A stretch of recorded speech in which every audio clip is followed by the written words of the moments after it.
Selamat pagi dan selamat datang di acara Semangat Awal Tahun 2025 by IDN Times.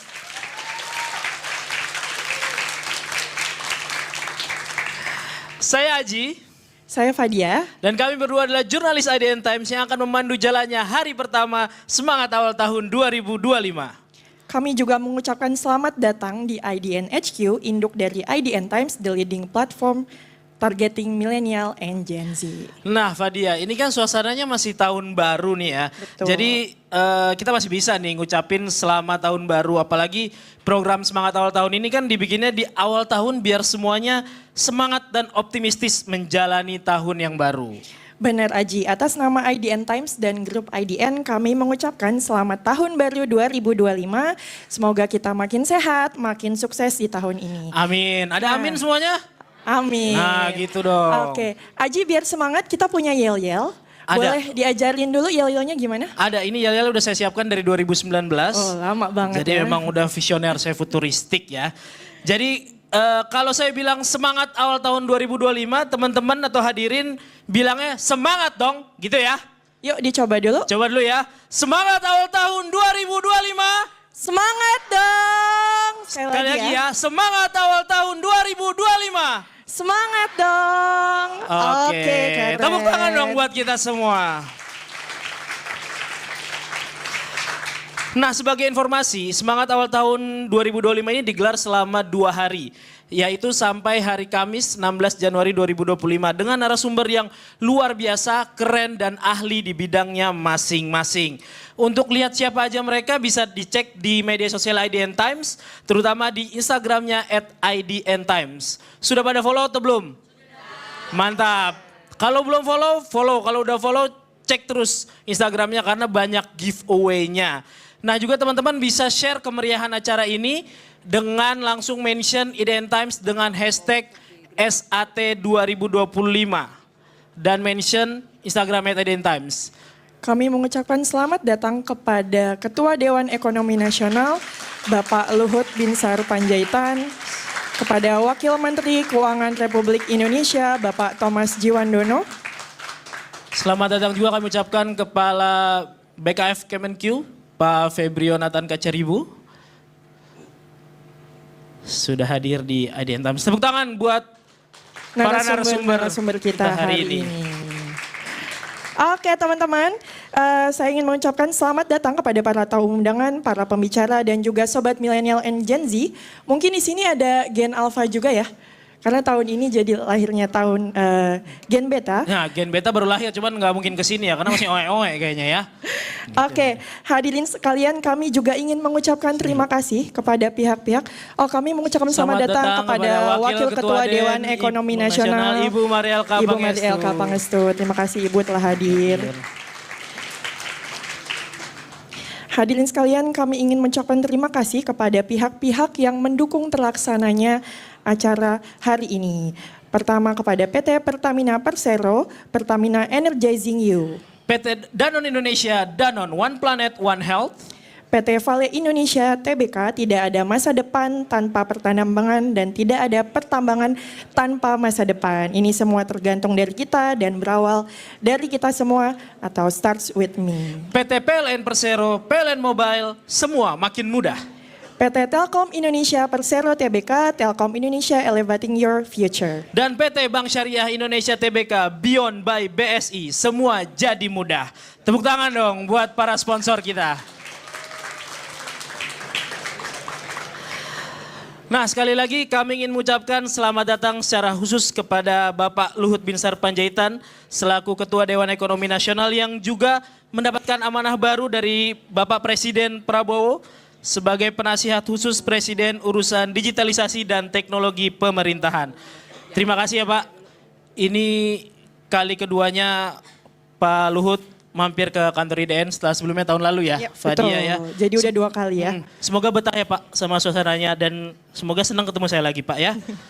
Terima kasih sudah mau memberikan nanti keynote speech untuk membuka acara ini. Dan juga kita bakal dapat banyak insight nih dari Pak Luhut karena di IG beliau saya baru lihat baru ketemu Pak Presiden Prabowo ya Pak ya. Jadi bisa kali Pak bocorannya sedikit nanti ya Pak ya. Oke, kayaknya udah nggak sabar banget untuk dapat bocoran dari Pak Luhut. Tapi sebelum itu kita akan memulai acara dengan menyanyikan lagu Indonesia Raya. Hadirin dimohon berdiri.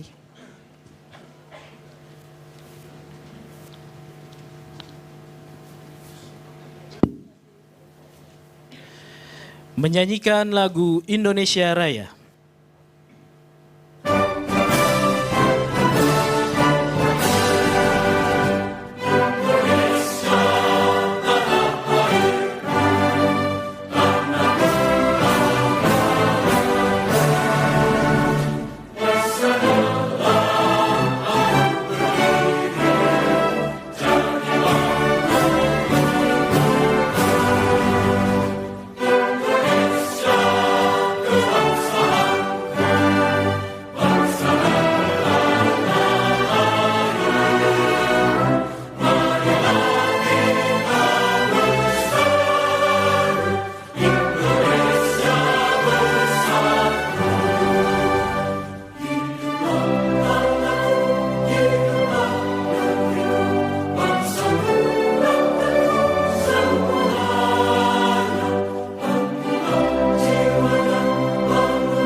Hadirin dipersilakan duduk kembali.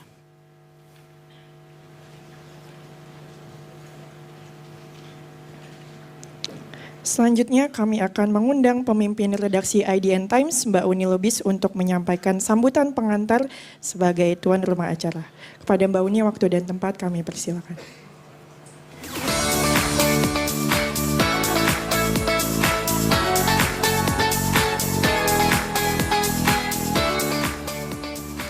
Assalamualaikum warahmatullahi wabarakatuh.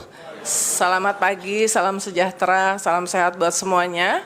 Dan khususnya untuk Pak Luhut Binsar Panjaitan, Mas Tommy Jiwandono, Ibu Mari Pangestu, ada Pak Febri, dan di sini ada senior-senior seperti Pak Saleh Husin, Bang Rudiantara, Mbak Yani, dan senior-senior saya di Eisenhower Fellowship, Mbak Yuli, Mbak Meli datang semua, dan tentu saja semuanya kita di sini selamat datang di acara Semangat Awal Tahun 2025.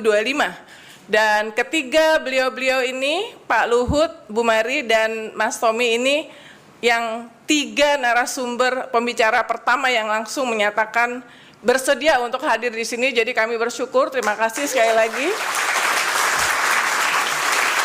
Soalnya yang saya janjiin akan ketemu sama millennial and Gen Z, karena IDN Times menargetkan millennials dan Gen Z. Nah, ini adalah memasuki tahun ke-11, jadi kami ingin memulai tahun 2025 ini dengan lebih semangat.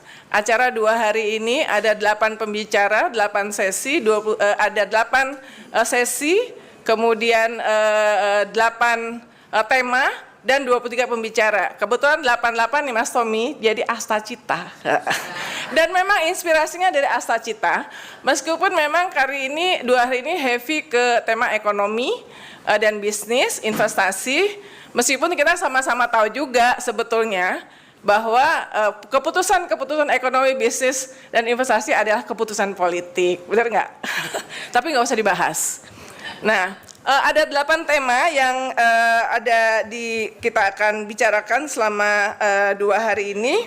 Yang pertama adalah menavigasi ekonomi global 2025, kemudian investasi berkelanjutan untuk dukung pertumbuhan ekonomi, masa depan industri digital dan kreatif, kemandirian pangan bukan sebatas angan, energi berkelanjutan untuk dukung pertumbuhan ekonomi, transformasi kesehatan untuk rakyat, arah baru pendidikan tinggi, science and technology, serta kepemimpinan muda dan inovasi mendukung pertumbuhan ekonomi. Pokoknya ini gimana caranya, ini adalah forum di mana pemerintah bisa menyampaikan hampir 100 hari update pemerintahan Presiden Prabowo Subianto dan kemudian mendapatkan input termasuk dari teman-teman semuanya di sini. Jadi tepuk tangan kepada yang sudah hadir dan mungkin itu saja dari saya sebagai pembuka dan terima kasih sekali lagi atas semua support yang diberikan kepada IDN Times dan grup IDN selama ini. Assalamualaikum warahmatullahi wabarakatuh. Terima kasih Mbak Uni atas sambutannya. Jadi gimana teman-teman, sudah jelaskan acara Semangat Awal Tahun 2025 itu apa ya Fadia? Ya, untuk memberikan gambaran gimana tahun 2025 para narasumber akan membagikan optimisme di tahun ini. Optimisme. Boleh tepuk tangan dulu untuk Mbak Uni. Tepuk tangan biar makin semangat dong. Selanjutnya kami mengundang Winston Utomo, CEO serta founder IDN dan IDN Times. Kepada Bapak Winston kami persilakan.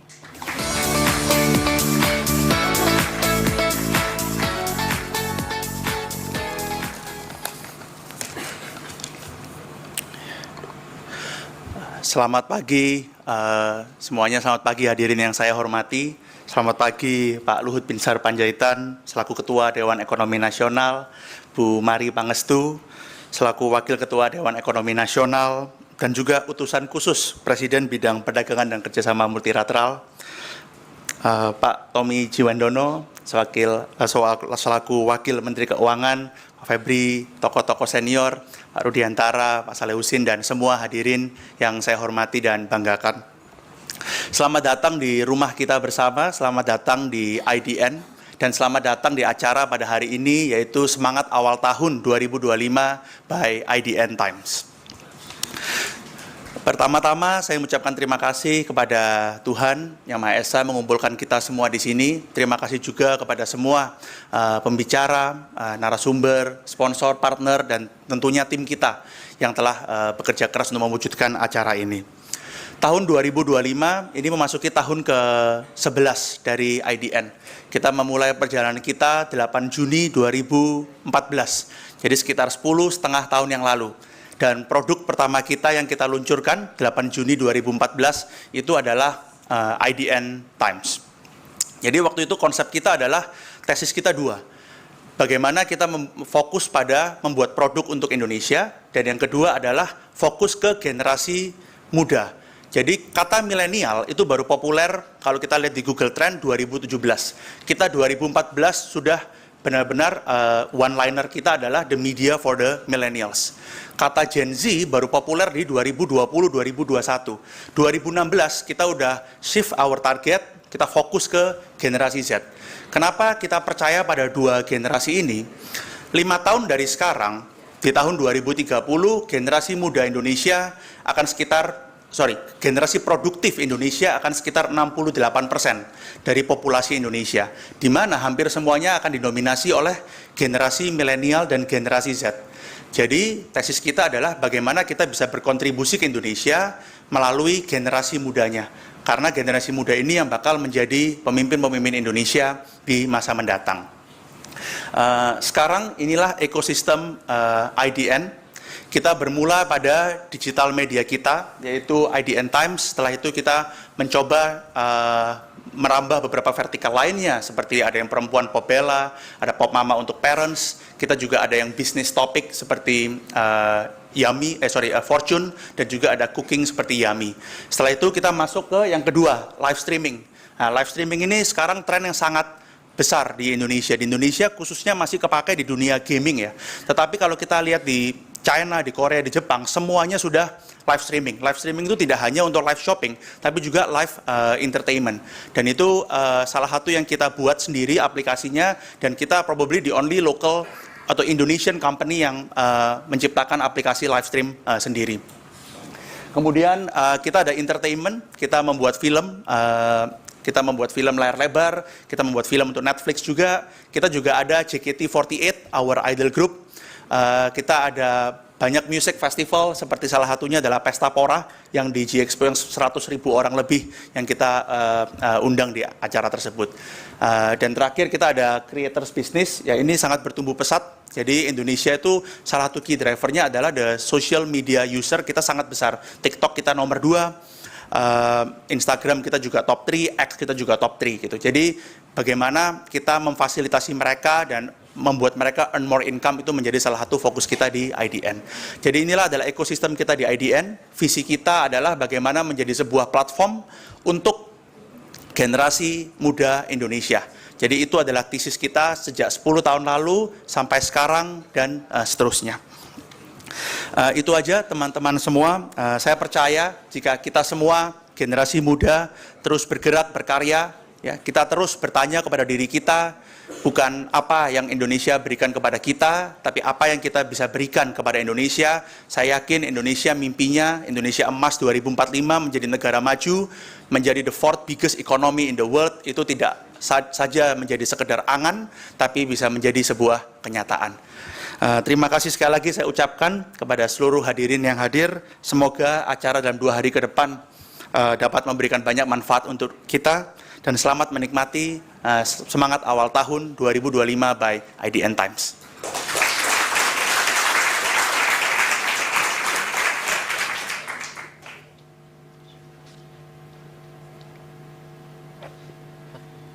Terima kasih Winston.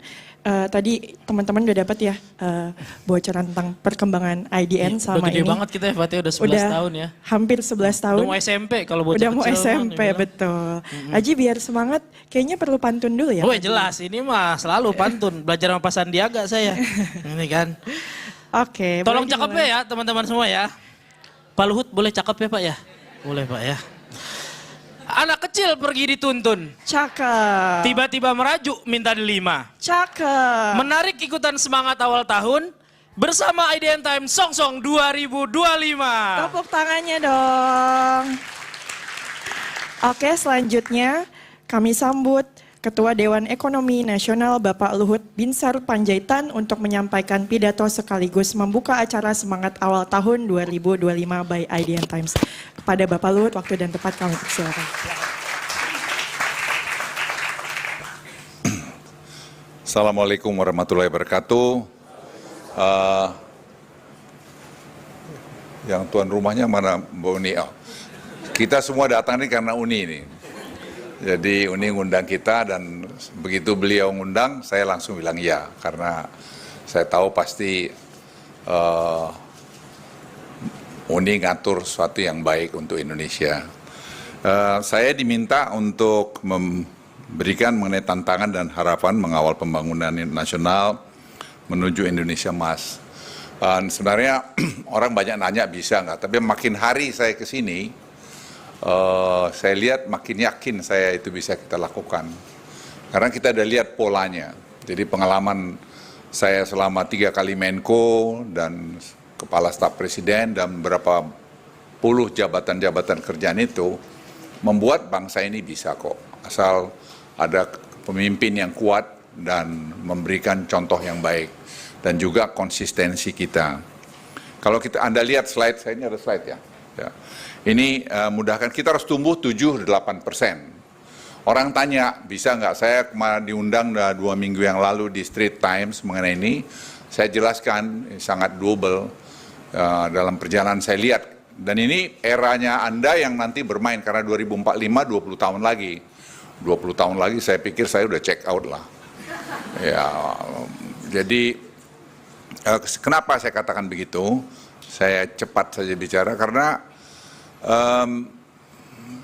kan kita lihat itu sebenarnya bagaimana kita membangun Indonesia ini. Karena harus ada pemerataan, harus tadi ada ekonomi di pedesaan. Nah, dengan dana desa saja kita itu udah 1,1 miliar dana di desa yang berputar itu sejak 10 tahun yang lalu. Naik itu angkanya. Sekarang ada makan bergizi, sekarang ada kita mau bikin tuh GovTech, membuat tuh lebih tertata dengan baik. Kami hitung-hitung ya karena ada dana berputar di desa itu 8-9 miliar per tahun. Ini angka yang besar, jadi berputar di satu desa, itu akan membuat tadi saya singgung pemerataan, mengurangi stunting, mengurangi kemiskinan. Ya, ini berjalan. Jadi pikiran Presiden Prabowo untuk bikin makan bergizi itu, kalau ada yang kritik-kritik sebenarnya jangan cepat-cepat kritik, tunggu lihat dulu. Kita ini kadang-kadang sok tahu, padahal waktu dia pejabat, dia juga maling juga. Jadi kita tunggu aja lihat. Nah sekarang sudah mulai kelihatan, Anda lihat muka anak-anak yang makan itu, mereka mungkin banyak yang jarang makan ayam, jarang makan telur, sekarang makan. Itu akan terjadi perputaran ekonomi nanti di desa itu, harus beli ayam, beli telur, dan sebagainya. Ini yang disebut Profesor Mubiarto dari UGM, Ekonomi Pancasila. Jadi sebenarnya tanpa kita sadarin, kita mulai mengimplementasikan apa itu ekonomi Pancasila. Jadi itu bagus. Jadi bisa nanti mendorong pertumbuhan ekonomi kita juga. Yang kedua, sebenarnya waktu World Bank datang ke kantor saya 3 minggu yang lalu, dia kasih presentasi mengatakan Indonesia salah satu negara yang mengkoleksi pajaknya paling jelek. Kita disamakan sama Nigeria waktu itu. Saya agak tersinggung juga itu. Kok iya, saya ke Nigeria 2 kali. Terus akhirnya saya bilang sama dia, kita sudah mau bikin GovTech. Itu. Kenapa saya singgung GovTech? Pengalaman saya waktu menangani COVID. Waktu menangani COVID, kita pakai Peduli Lindungi. Peduli Lindungi ini itu dibuat anak-anak Indonesia. Jadi kita bukan import itu barang. Kita hampir tidak ada keluar uang di situ. Tapi dengan tadi apps Peduli Lindungi ini, kita bisa tadi mengkontain atau mengontrol perpindahan penduduk dan tadi keamanan satu gedung, satu daerah yang mengurangi penyebaran COVID waktu itu. Jadi pengalaman itu ada. Nah, Peduli Lindungi ini itu punya 150 juta yang terdaftar di dalam. Dan itu sampai hari ini masih jalan. Terus kita kemudian bikin Simbara. Simbara sekarang semua mineral kita masukkan di sana. Itu sehingga orang tidak bisa, misalnya tadi Pak Tommy punya KP batubara, kita tahu jumlahnya berapa, produksinya berapa, kalorinya berapa, dia mau ekspor berapa, dia sudah bayar royalti belum, sudah bayar pajak belum, ada utang di pemerintah belum. Once itu terjadi, otomatis blocking. Itu sekarang sudah jalan, dan itu menaikkan penerimaan negara 40%, 30-40%. ICOR kita jelek, sehingga kita inefisiensi 30%, 35%. Itu secara kira-kira mungkin hampir 60-70 miliar dolar. Angka yang sangat besar sekali. Nah ini semua kita tata nih, kita urut ini semua, identifikasi semua masalah ini. Nah oleh itu World Bank bilang, kalau kalian bisa kolek pajak di bawah ini dengan benar, kalian akan bisa mendapat 6,4% dari GDP kalian. Itu ekuivalen kepada kira-kira 1.500 triliun. Potensi yang kita bisa ambil. Dan itu kita pelajarin. Akhirnya kita usulkan pada Presiden di DEN itu kita berbincang, karena Dewan Ekonomi Nasional itu terdiri orang-orang yang menurut saya sangat kredibel. Sangat kredibel dan sangat berpengalaman, dan yang saya suka mereka itu betul-betul memberikan waktunya bekerja dan ada waktu berkontemplasi. Saya paling tidak merasakan, karena saya Menko nggak ada waktu, karena terus semua dengan dinamika yang jalan, penanganan kereta api cepat misalnya, itu sambil jalan kita rapat, saya bisa rapat 15 kali satu hari. Tapi di di mana di Dewan Ekonomi kita bisa merenung, melihat ini, ini begini, sehingga tadi seperti contoh mengenai kritik dari World Bank, kita langsung respons dengan GovTech ini. Kita ada 4 pilar yang kita buat, dan salah satu Cortex yang dibuat Kementerian Keuangan, langkah yang sangat hebat. Ya tentu dalam 1 bulan pertama orang pastilah ada yang kurang sana sini. Terus orang kritik, jangan buru-buru kritik. Makanya saya bilang waktu briefing kami pertama, jangan cepat-cepat kritik. Kasih waktu 3-4 bulan untuk ini bisa berjalan. Nanti kita kritik, harus dikritik juga, memberikan feedback. Karena kita bukan dewa yang sempurna, pasti banyak kurangnya. Dan itu pengalaman kami.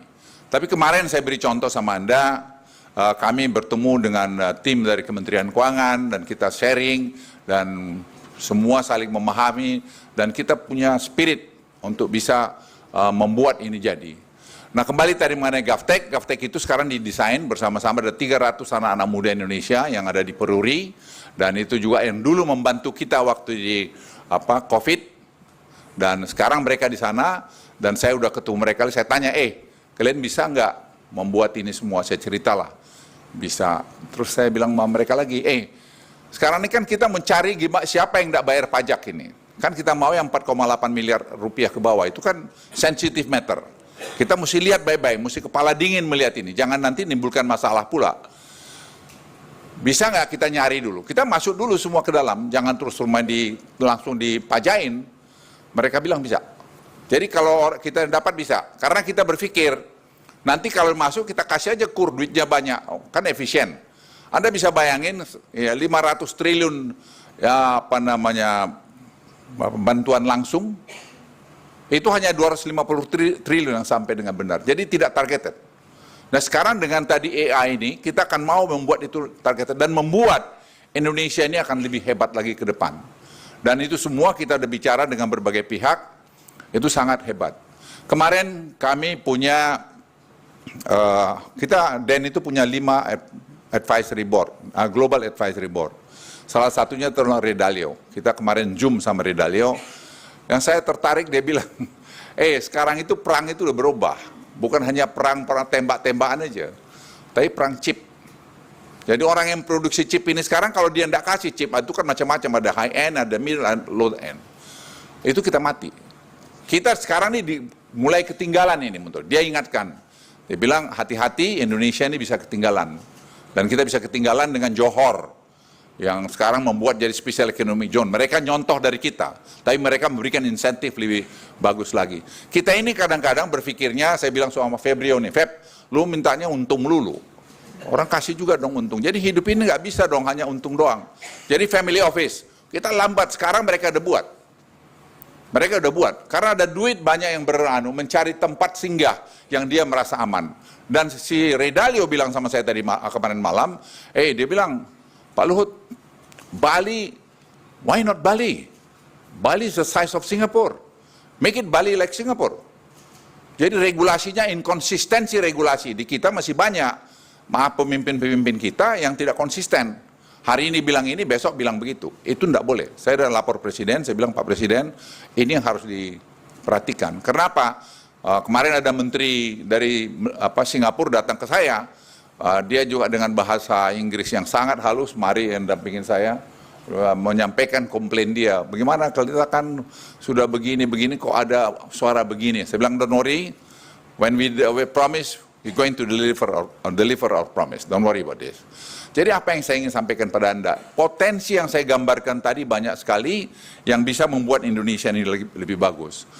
Global situasi ini, politik ini sekarang memang penting kita perhatikan.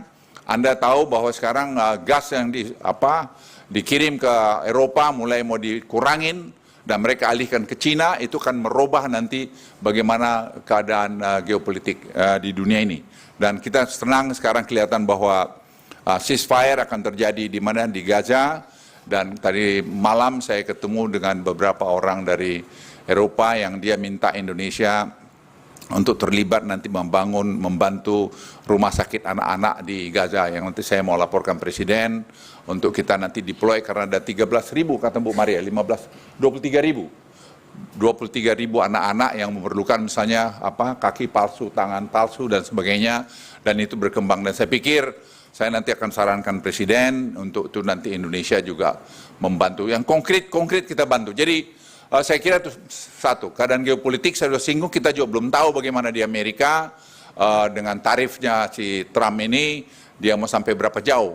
Tapi yang saya senang tadi malam saya bicara dengan teman-teman saya di Amerika, mereka bilang, bagaimana kalau Indonesia juga dengan Amerika menyangkut critical mineral, ownership-nya bisa bersama. Saya bilang kita sangat welcome sekali. Dan sekarang intinya satu, yaitu kita harus saling menguntungkan. Jadi tidak satu untung sendiri. Dan negara Indonesia ini terlalu besar untuk berpihak kepada superpower manapun.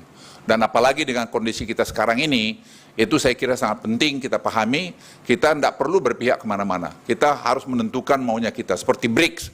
Itu BRICS tanya kenapa? Itu big market buat kita. Apa yang salah? What's wrong with that? Nah saya juga bilang sama teman-teman saya Amerika, sebenarnya kalian itu saya juga, tadi malam saya omong, saya bilang, saya kadang-kadang lucu kalian itu. Kalian mau kami dekat sama kalian. Padahal di kantor saya itu nggak ada yang dilatih di sekolah di Cina, nggak ada. all the member of my in my office itu latihannya di sekolahnya di Amerika, sekolah-sekolah top di Amerika. Nggak ada, seingat saya cuma 1 orang. Tapi kalian juga nggak bantu kami.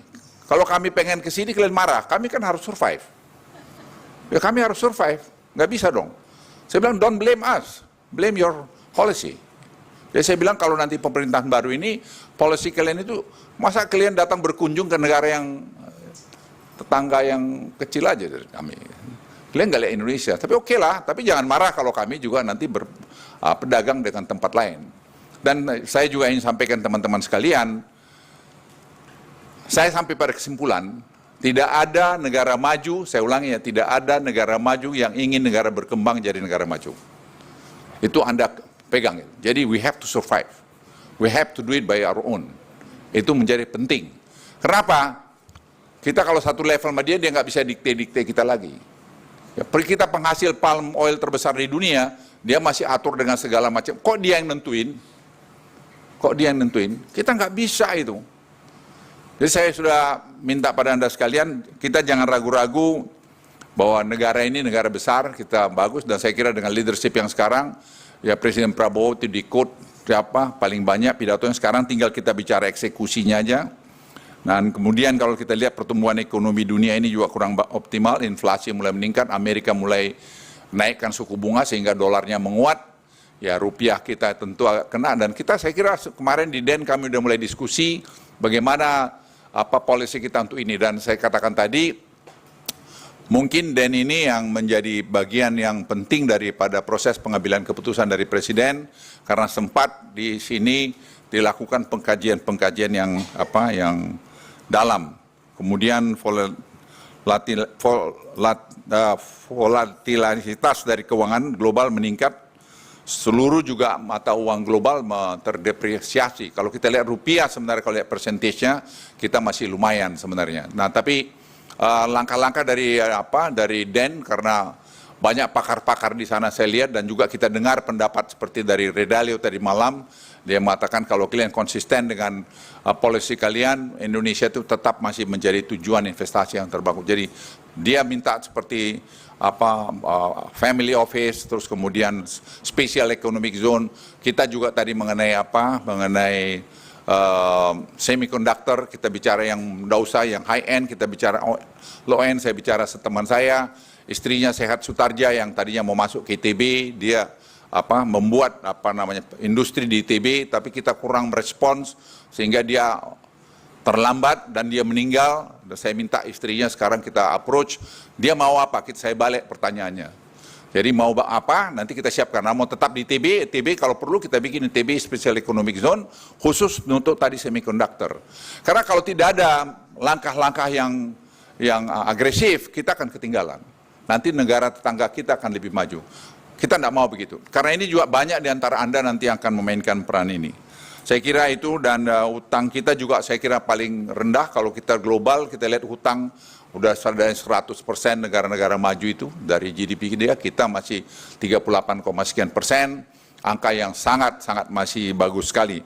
Dan kemudian juga kalau kita lihat jabatan Presiden Trump kedua ini, pertumbuhan PDB yang lebih rendah, akibat kenaikan tarif di Amerika. Kita belum tahu dampak penaikan tarif, berapa banyak tarif ini mau dinaikkan. Saya kira banyak uncertainty yang perlu kita buat, tapi saya pesan sekali lagi, Presiden sudah memesankan kita, kekompakan kita.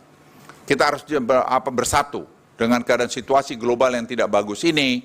Saya minta kita semua kompak. Kritiklah, tapi kritiklah yang membangun, jangan kritik yang destruktif, tidak ada gunanya kita cakar-cakaran. Dan saya kira sampai hari ini, apa yang saya lihat, dan bukan saya yang bicara, policy banyak orang mengatakan Presiden punya policy, kemauan untuk berantas korupsi, untuk membuat lebih transparan, itu saya kira sudah mulai terlihat. Dengan contoh GovTech ini, saya pikir salah satu bukti dari itu, dan kalau ini sampai terjadi, dan harus terjadi, Presiden kemarin itu, udah seminggu lalu, telepon saya, bisa nggak, itu tanggal 17 Agustus sudah kita launch. Saya bilang, ya boleh di launch, tapi belum sempurna, karena itu bisa beberapa tahun kita bisa lakukan. Mungkin dalam 2-3 tahun ke depan sudah akan kelihatan buahnya. Kemudian yang terakhir dari saya mengenai AI. AI ini menjadi sangat penting, artificial intelligence. Kenapa kita tadi dorong betul-betul GovTech ini? Karena AI ini sangat membantu, tapi the same time ini juga bisa sangat mengganggu kita. Jadi kami di kantor itu malah saya kemarin baru bilang sama Seto, kita mesti ada satu tim yang ahli mengenai AI, karena AI ini betul-betul ya sangat penting, tapi juga pada masalah lain itu bisa menjadi mengganggu kita. Jadi kita basisnya semua dengan data, dengan sains, sehingga dengan demikian masukan-masukan yang kita berikan pada Presiden juga betul-betul cukup akurat. Saya kira itu dari saya, nanti kalau ada pertanyaan ada apa saya siap, tapi kan sudah ditemuin Apindo segala macam, udah dicari solusi. Yang penting kita cari solusi. Apapun masalah kita cari solusi.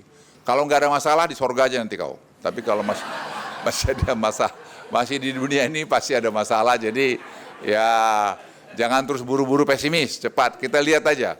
Jadi saya sekali lagi hakul yakin kita akan bisa menjadi negara yang high income country 2045 dan 2050, saya kira kita bisa negara maju. Jadi saya very optimis, tapi kita harus kompak dan kita harus percaya pada pemimpin kita untuk kita bersama-sama membangun Indonesia.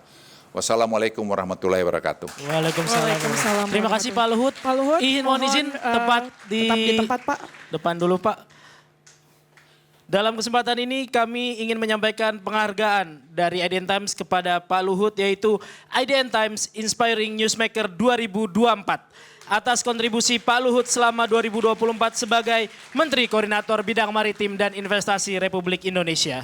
Editorial IDN Times menganggap Pak Luhut sangat layak mendapatkan award ini karena outstanding leadership in promoting maritime and investment sector. Penghargaan ini harusnya diberikan kepada Pak Luhut ketika Indonesia Millennial Gen Z Summit 2024 22 Oktober kemarin. Tapi karena waktu itu Pak Luhut berhalangan hadir dan mendadak harus ke istana mendapatkan amanah baru dari Presiden Prabowo Subianto. Alhamdulillah ya Fat ya, kami ikut senang. Kami ikut senang dengan amanah baru Pak Luhut. Kami akan sampaikan award itu saat ini. Tadi Pak Luhut luar biasa ya keynote speech-nya, walaupun banyak ketidakpastian tahun ini, tapi tadi kuncinya adalah kompak, kerjasama untuk menjalankan kebijakan-kebijakan yang sudah Intinya diputuskan Indonesia Bapak tidak Presiden. boleh didikte negara lain ya Pak Luhut ya. Betul. Nah sekarang izin berfoto dengan hadirin. Jadi Pak Thomas boleh ikut? Bu Mari boleh ikut? Hadirin bisa silakan boleh berdiri untuk berfoto bersama Pak Luhut dan narasumber lainnya.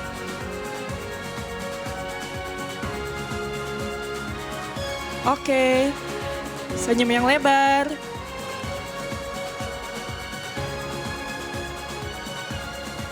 Oke, terima kasih. Sekali lagi Pak, boleh video dada-dada? Nanti. Nah, boleh? 2, 3. Nah, kasih lihat optimismenya menyambut 2025. Oke. Ya, Oke, terima kasih. Tepuk tangan. Untuk Bapak Luhut Binsar Panjaitan.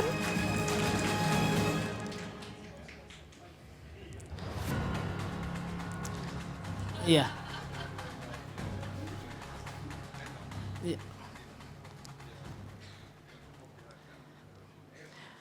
Ya, terima kasih sekali lagi kami ucapkan kepada Pak Luhut atas opening speech-nya yang sangat menggugah. Sehat-sehat Pak Luhut ya. Selamat jalan Bapak untuk agenda berikutnya. Ya. Jangan Oke. kapok Pak main ke IDN. Nah itu dia tadi. Fat seru banget ya. Padahal Seru banget. baru opening loh. pembukaan. Tadi teman-teman media kayaknya udah langsung pada sibuk nih. Iya tadi angle-nya banyak Angle-nya banget udah banyak tuh. ya. Nah. Ada berapa berita kira-kira ya pagi ini Pak dari Luhut Pak nggak Luhut? mau Indonesia disamain sama Nigeria tuh satu. Kok dikasih tahu? Salah. Nggak mau dibilang kalah dari Nigeria. Oke, hadirin dan teman-teman sekalian, kita akan masuk ke sesi talk show pertama dalam rangkaian acara Semangat Awal Tahun 2025. Sesi ini berjudul Menavigasi Ekonomi Global, Strategi 2025. PD Valley Indonesia, with the best local talents. Learn together, transform together. Contributing to nickel downstreaming in Indonesia. And actively contributing towards global energy transition. There's no future without mining, and there will be no mining without thinking about the future.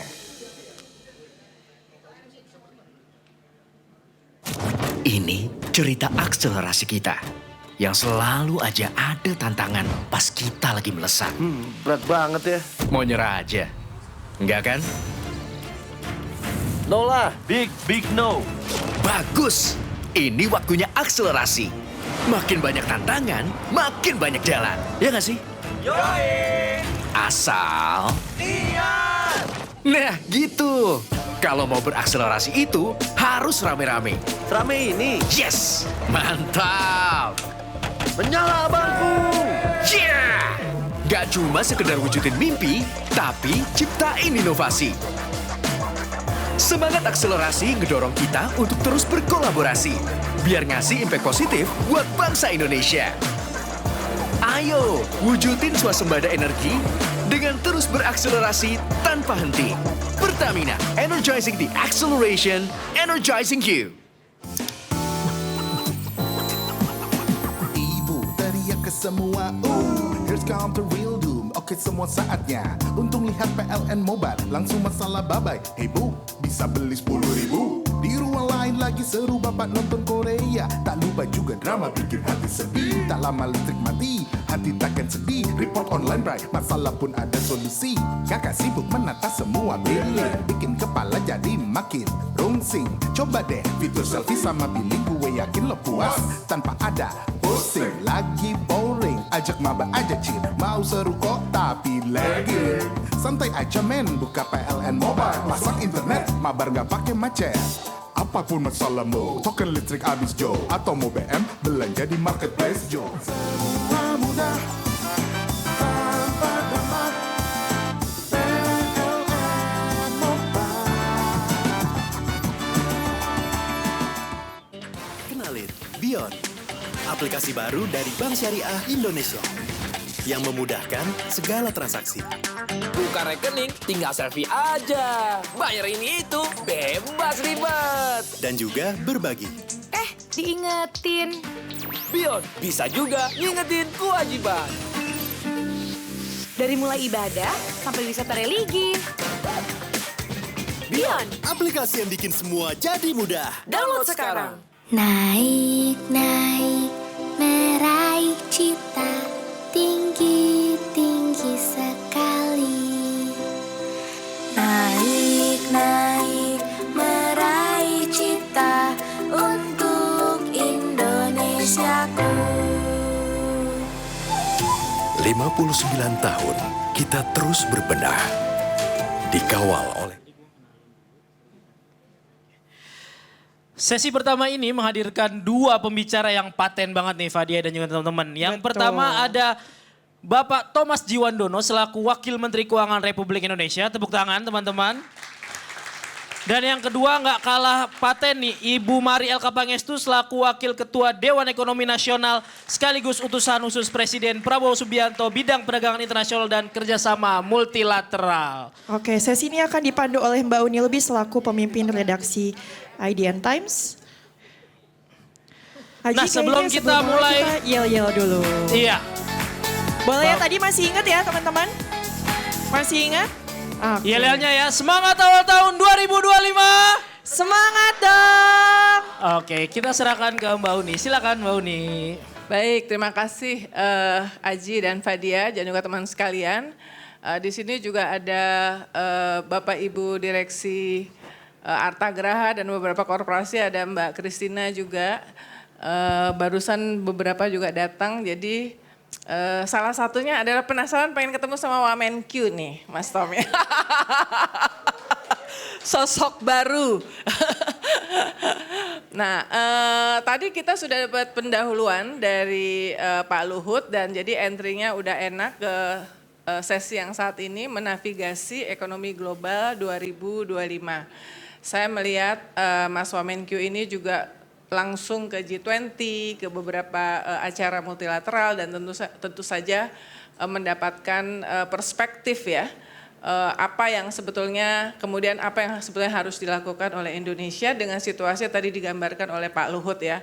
Ada second term-nya Presiden Trump, kemudian melemahnya mata uang, konflik dan segala macam ya, tekanan utang di negara-negara berkembang. Langsung saja pertanyaan saya adalah apa yang proyeksi ekonomi global 2025 versi pemerintah dalam hal ini Kementerian Keuangan dengan segala situasi yang kita sedang hadapi. Baik, terima kasih Mbak Uni, Bu Uni, Bu Mari yang saya hormati. Ini saya susah nih, katanya diundang untuk ketemu Gen Z, milenial dan sebagainya, tapi saya ada senior di sini. Jadi serba salah tapi saya ini sudah sama Bu Mari udah kenal lama, sama Bu Uni juga udah kenal lama. Bahkan Bu Yuli kadang-kadang saya sebenarnya tadi saya guyon saya panggilnya tante, jadi ini rada repot saya kok di tengah-tengah gitu ya. Tapi Bu Uni terima kasih saya diundang di sini. Pertanyaan Bu Uni ini istilahnya susah dijawab karena kompleks. Ya, situasinya memang kompleks.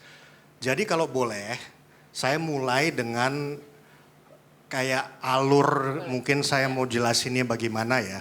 Tapi kita interaktif aja, ya kan. Menurut saya penting diketahui oleh teman-teman sekalian, oleh Anda-Anda semua, terutama yang muda-muda ini, sebenarnya tuh kalau di Kemenq yang namanya fiskal tuh ngapain sih? Ya, apa sih gunanya fiskal? APBN, apa pentingnya? Ini hubungannya macam-macam nih, ya bisa ke pajak, bisa kemana, cuman intinya nih buat apa? Ini apa yang namanya APBN kalau kata teknokratiknya ya fiskal ya. Nah, saya mau mulai dengan konteks dulu, konteks. Habis itu mungkin saya jelasin sedikit mengenai posisi kita di mana dan kira-kira 2025 seperti apa. Oke, teman-teman sekalian, ini kondisi kita di 2024 ya. Kalau kita ngelihat sebelah, pokoknya ini angka merah tuh kondisinya jelek aja. Semua lagi susah, semua lagi turun, semua lagi masalah. Semester pertama, bulan Januari sampai bulan Juni. Ya. Habis itu, di semester kedua, kita membaik. Kenapa?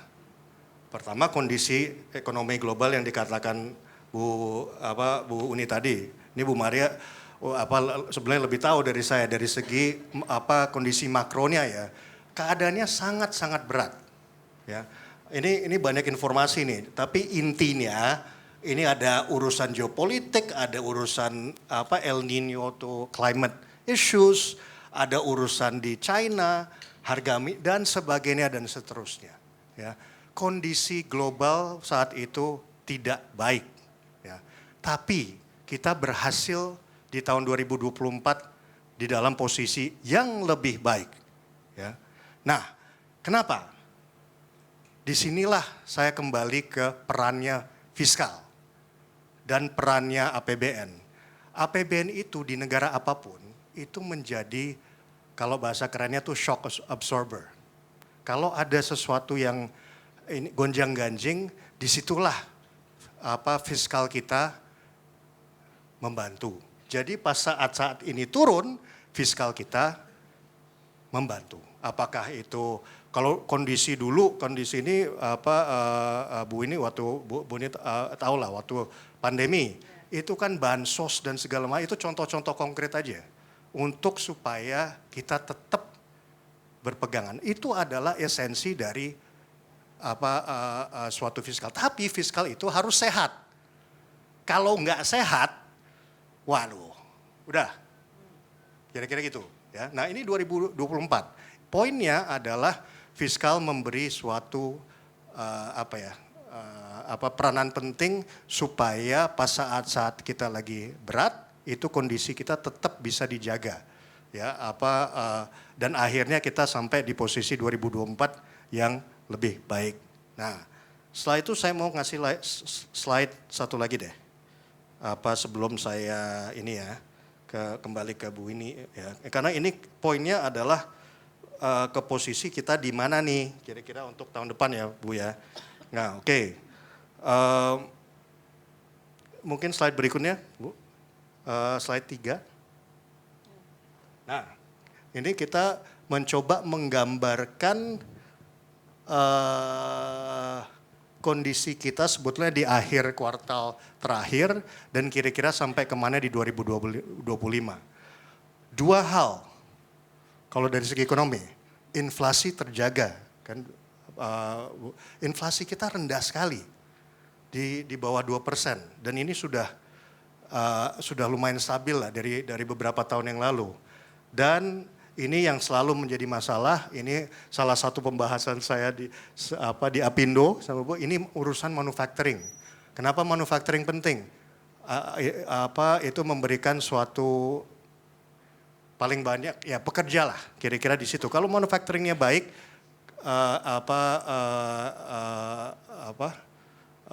pekerjaan juga lebih baik. Of course ini dimensinya bukan di IDN atau di digital, tapi di hal-hal yang sifatnya real. Ya.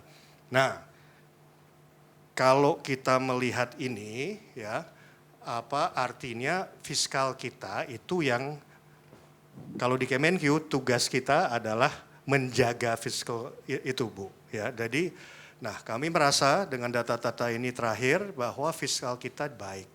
Nah, artinya di 2025 itu kita juga dengan segala hal yang dikatakan tadi oleh Pak Luhut, potensi-potensi growth dan sebagainya ke depan, fiskal kita baik dan fiskal kita kuat.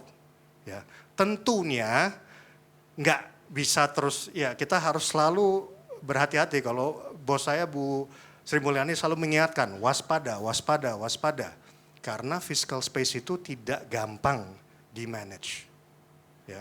Ini APBN itu ya penerimaan kadang-kadang sulit, pengeluarannya banyak, kadang-kadang kita harus membiayai dan sebagainya dan seterusnya. Dan ini tergantung dinamika global tadi Bu. Ya, jadi saya hanya mau menjelaskan betapa pentingnya fiskal ini bukan hanya untuk Kemenq, tapi untuk Anda semua. Karena pada dasarnya Anda adalah pembayar pajak. Yang ini adalah uang Anda semua.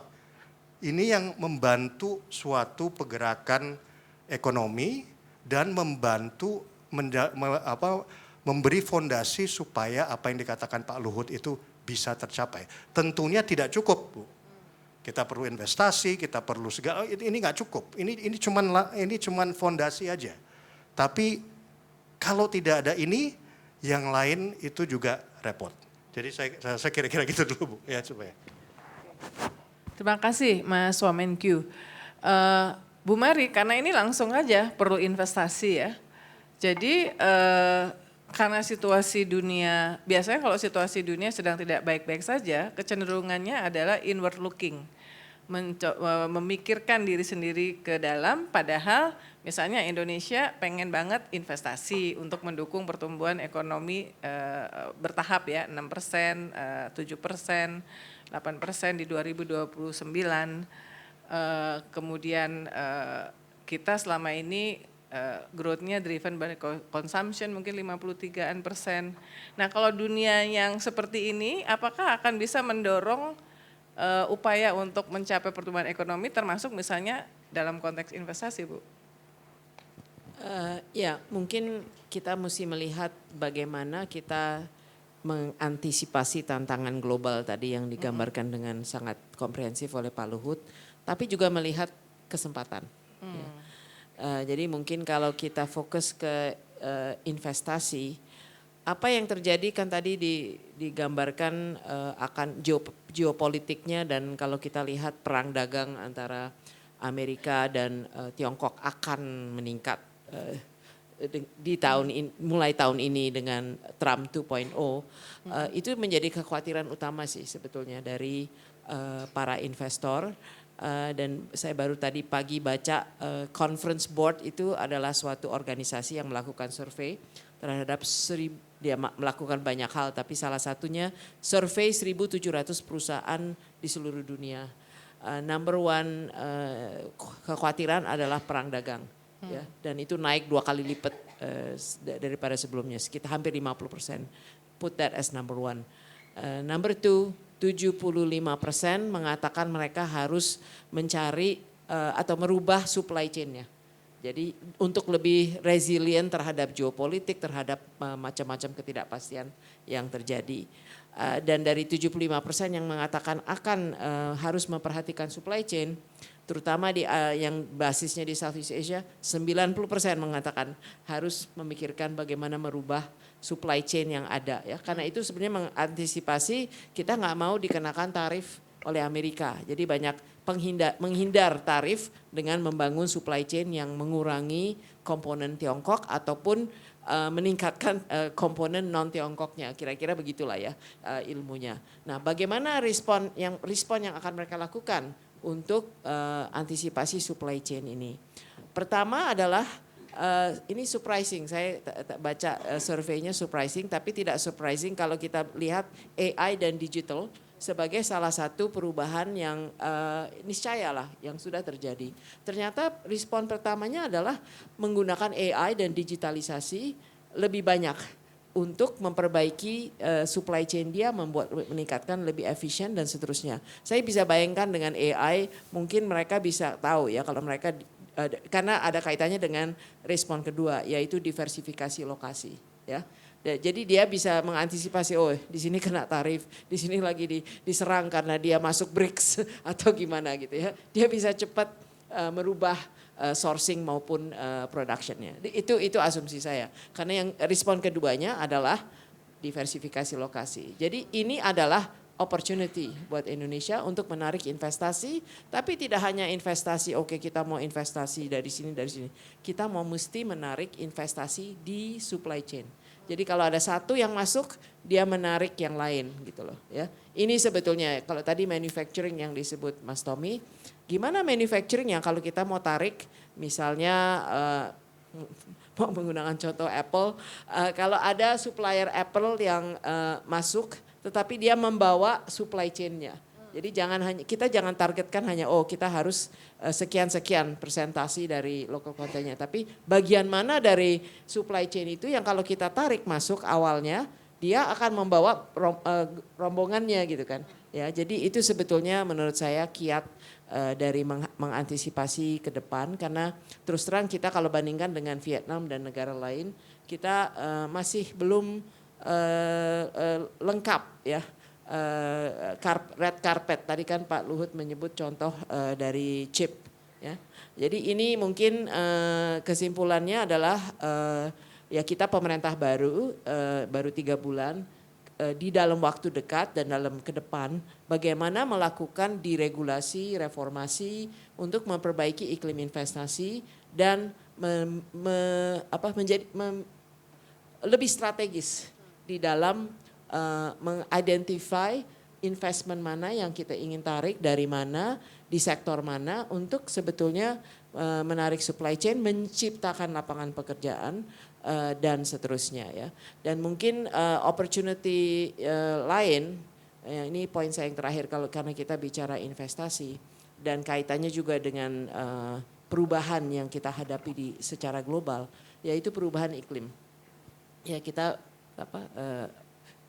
kebakaran di LA itu selalu reminder ya mengenai betapa dahsyatnya bencana alam bisa mempengaruhi suatu negara. Nah, kalau kita bicara perubahan iklim, ini sebetulnya ya di satu sisi ini tantangan untuk kita melakukan langkah-langkah untuk mengatasi perubahan iklim. Tapi kalau karena ini ditanyakannya investasi, tapi itu juga opportunity untuk investment. Green industry, renewable energy, semua yang sustainable.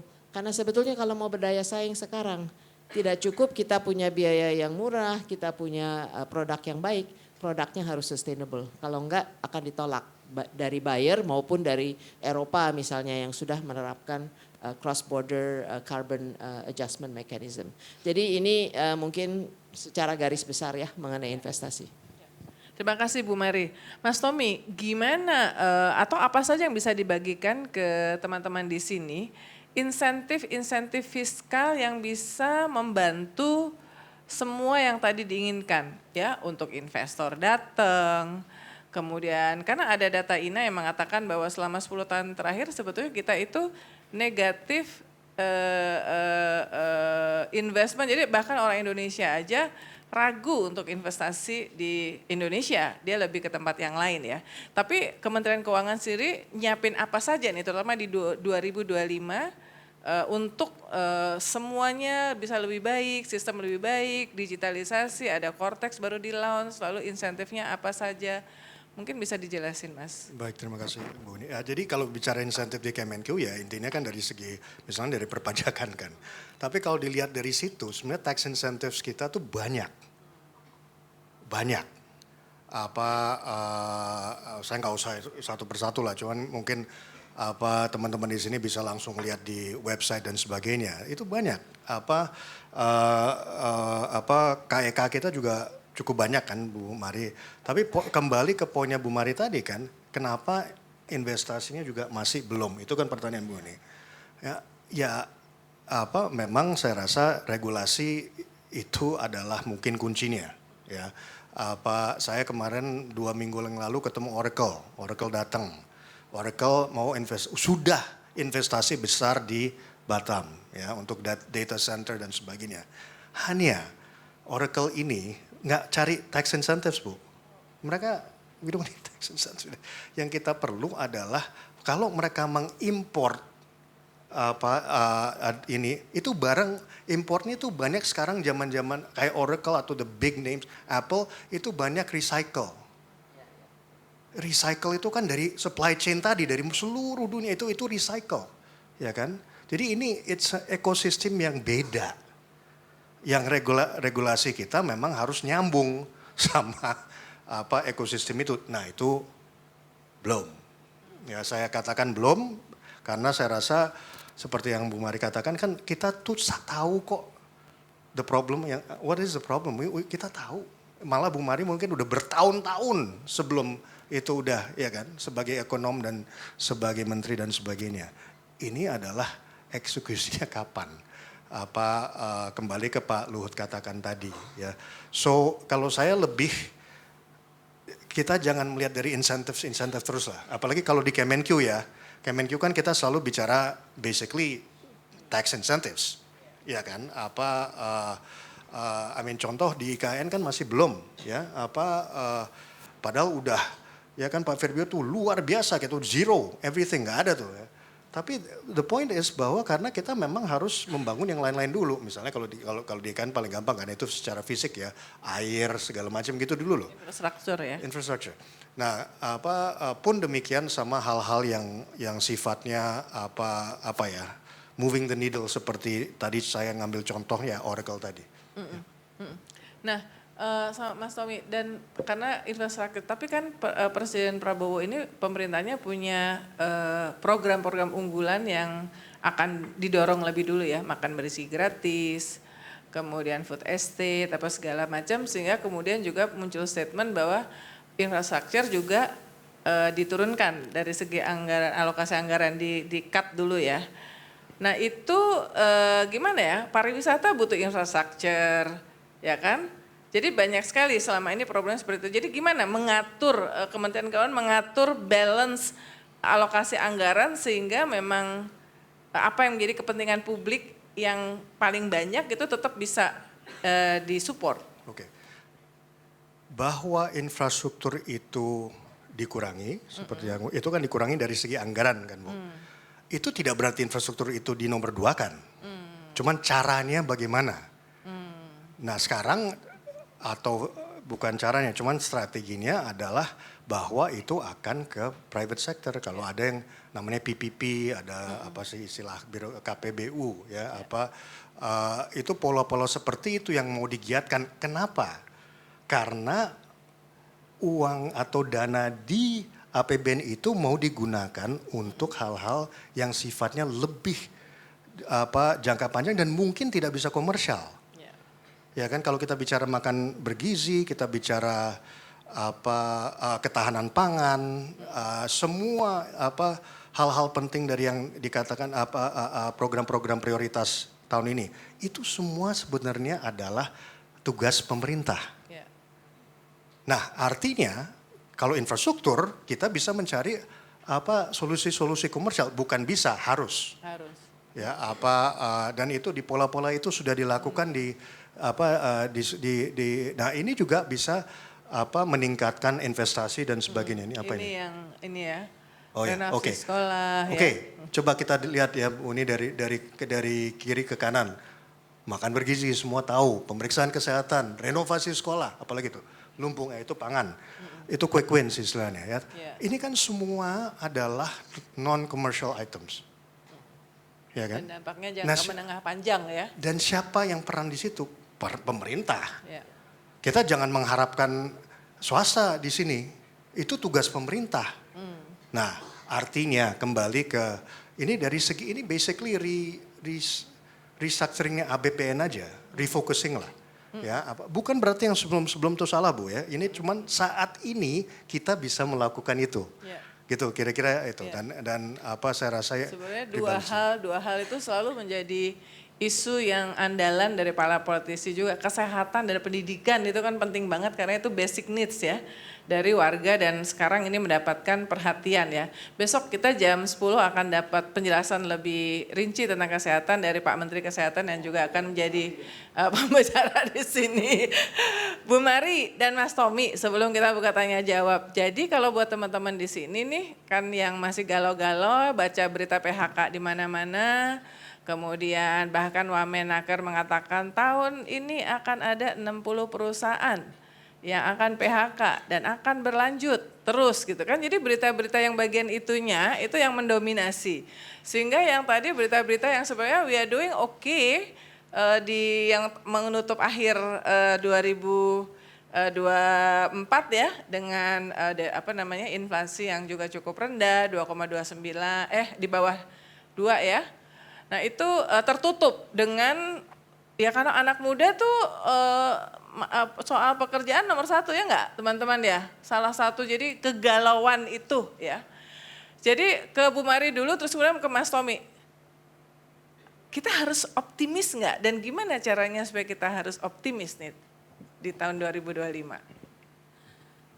Ya kita harus optimis bahwa harusnya minimal lebih baik dari tahun lalu gitu kan. Mudah-mudahan dengan langkah-langkah yang sudah dan akan dilakukan oleh pemerintah. Jadi pertama untuk menjaga sebenarnya kenapa terjadi PHK? Apakah itu dari sisi demand-nya yang melemah seperti yang dibahas dari tahun lalu, berkurangnya middle class dan seterusnya. Itu jawabannya ya tadi peran dari fiscal policy untuk jadi shock absorber dengan meluncurkan program-program stimulus ya. Ada beberapa program stimulus yang sudah diumumkan oleh pemerintah baru-baru ini, bukan saja bansos seperti membagi 10 kilo beras, tapi juga diskon listrik. Itu sebenarnya targetnya adalah kelas menengah bawah ya. Jadi itu untuk membantu dari sisi demand-nya ya, dan juga menunda kenaikan PPN dan seterusnya. Dan untuk pekerjanya sendiri itu kan juga ada stimulus untuk yang di padat karya 6 bulan dikasih tunjangan 50% ya kalau nggak salah. Jadi itu semua untuk membantu, dan di dalam itu ada retraining ya, ada retraining scheme ya. Jadi ini kiat dari sisi demand-nya. Dari sisi supply-nya ya kembali yang kita bahas tadi, karena kalau tadi dari kapan-kapan dan dari survei Apindo yang terakhir tahun lalu dan masukan dari investor seperti Oracle tadi, banyak apa yang kita sebut sebagai ini bahasa lama nih waktu saya pertama jadi ekonom maupun waktu kakek kamu waktu Profesor itu jadi Sumitro Profesor Jaya Sumitro, Hadikusumo. kita menggunakan istilah ini high cost economy. Nah high cost economy ini ya antara lain karena ada macam-macam peraturan yang memberi beban kepada dunia usaha gitu ya. Import lah, OSS yang belum jalan dengan baik. Ini semua sebetulnya kalau pemerintah, saya rasa pemerintah mempunyai komitmen itu, dan saya rasa dari DEN kita juga akan mendorong ke arah itu. Bagaimana ada quick win di dalam memberi signal nih, pemerintah serius nih untuk memperbaiki iklim usaha. Tidak, saya setuju dengan Mas Tommy tadi. Bukan insentif yang dicari dunia usaha itu, sometimes they like it, but actually fundamental untuk bisa doing business tidak diganggu. Kepastian hukum, ada kepastian, dia bisa planning. Jadi ini antara lain masalah UMP juga untuk berikutnya ini perlu ada signaling yang bagaimana sih nanti akan ditentukan. Jangan buat kaget kita udah hitung-hitungan tahu-tahu berubah angkanya dan seterusnya ya. Dan KEK, saya rasa KEK itu sebetulnya kalau KEK bisa benar-benar dan sudah ada kan, KEK-nya itu sudah ada di beberapa tempat. Bagaimana kita menarik investment, mudah-mudahan supply chain-nya gitu ya. Nah ini memang salah satu yang sedang dibahas oleh pemerintah. Itu akan menciptakan lapangan pekerjaan ya. Jadi karena kuncinya lapangan pekerjaan. Dan terakhir mungkin ini topi lama saya. Menurut saya pariwisata dan ekonomi kreatif sangat menjanjikan dan itu dan itu anak multiplier efeknya besar ya. Jadi ini memberi kondusif iklim buat perkembangan dari ekonomi kreatif dan pariwisata. Menurut saya itu bisa langsung kena kepada komunitas dan kepada Gen Z. Oke, Mas Tommy, apakah kita bisa optimistis untuk 2025 ini dan mengapa? Oke, sebelum saya jawab itu, cuman tadi kan Bu Mari menyatakan pariwisata dan ekonomi kreatif itu saya rasa penting sekali loh. Karena gini, itu istilahnya kan low hanging fruit kan Bu ya kan dari segi kalau orang investor mikirnya begitulah kenapa? Karena kita budaya kita dan sebagainya dan seterusnya. Masalahnya kembali ke infrastruktur tadi kan perlu konektivitas dan segala ya kan. Tapi disinilah kalau hal itu kan bisa itu growth dari demand side-nya mungkin ya Bu ya. Kalau kita jitu dengan policy kita ya itu seharusnya bisa nyambung antara infrastruktur dan sebagainya. Poinnya kita tahu permasalahannya ya ini adalah act just do it gitu loh itu sebetulnya lebih kadang-kadang kalau dulu di swasta saya 30 tahun di swasta itu dalam tentu lebih gampang Bu ya ini langsung jalan ini banyak yang harus dikoordinasikan ini rada beda cuman intinya kita tahu kok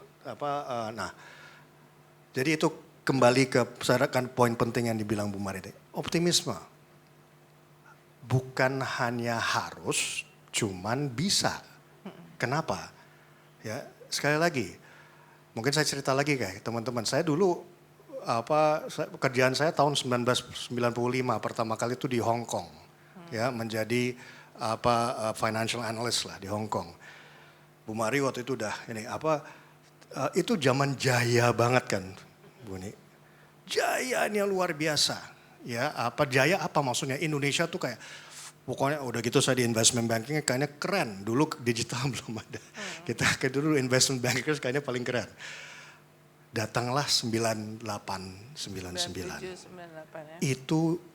Itu pekerjaan saya waktu itu di Hong Kong, saya kembali ke Indonesia dan tiba-tiba 98, 99. Itu Indonesia yang tadinya jayanya luar biasa tiba-tiba gelap kan Bu. Kira-kira gitu. Krismon. Ya.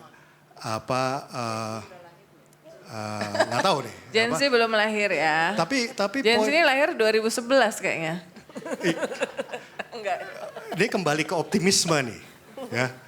Waktu itu kami generasi saya nggak tahu saya nggak tahu namanya apa dulu ya generasi X kalau nggak salah itu luar biasa optimisme malah bisa dilihat nggak kayak ini zaman dulu kayaknya nggak ada tuh masalah PHK dan sebagainya kan tahun-tahun 90-an nggak terlalu kedengeran itulah ya kan. Tapi kan zaman itu belum ada demokrasi Mas. Jadi seandainya ada ada media yang berani memberitakan. Itu kan politiknya kan Bu. Teman ekonominya enggak loh. Ekonominya waktu itu sangat inilah. Itu kayaknya istilahnya nggak ada berhentinya kita naikkan. Tiba-tiba tekstil juga lagi jaya waktu tekstil itu ya. jaya, semua jaya. Tiba-tiba boom. Artinya kan itu ada siklus. Ya, di hidup selalu begitu, di ekonomi selalu begitu dan sebagainya. Anda semua tahu itu. Tapi kita saat ini di siklus di mana Indonesia lebih baik dari negara-negara lain. Dari segi pertumbuhan ekonomi. Dari segala hal, dari segala data itu kita lebih baik. Ya, dan ASEAN, kemarin saya ketemu sama menteri yang dikatakan tadi Pak Luhut, itu sekarang Singapura melihat kita nih kalau kita maju itu mereka juga seneng dan kalau keder. Ya mungkin negara keder maju juga. Keder, Ya kalau mungkin ngeliat keder negara juga. berkembang maju gitu kata Jadi Pak Luhut poinnya tadi. apa? Poinnya bahwa kita di suatu saat menurut saya yang sangat-sangat baik. Nggak berarti itu nggak akan bagus loh. Ya kan kita harus begini. Cuman kita bisa optimis karena posisi Indonesia saat ini. In comparison terhadap ekonomi atau negara-negara lain. Politik kita cukup stabil, ekonomi kita cukup baik, tidak cukup. Tadi kalau bilang oke nggak berarti nggak bisa diimprove loh, Bu. Yeah. Ya kan yang teman-teman yang kehilangan kerjaan ya rasanya nggak enak. Gimana saya di Kemenq bilang enggak kok keadaannya bagus juga. Yang kena PHK ya kena PHK. Yeah. Ya kan? Tapi poinnya adalah coba kita melihat komparasi terhadap kondisi globalnya. Nah, itulah kesempatan kita yang dikatakan Pak Luhut tadi. Jadi saya rasa optimisme itu sangat-sangat bisa. Ya. Terima kasih. Boleh saya tambahin ya. just a quote. Tadi kan Mas Tommy mengatakan we know what to do. Tapi ada saying tuh dari salah satu bank sentral di Eropa. We know what to do but we don't know how to do it so that we get elected again. Tapi saya mau menggarisbawahi kan ini baru election, ini honeymoon period. We don't have to worry about that for a little while.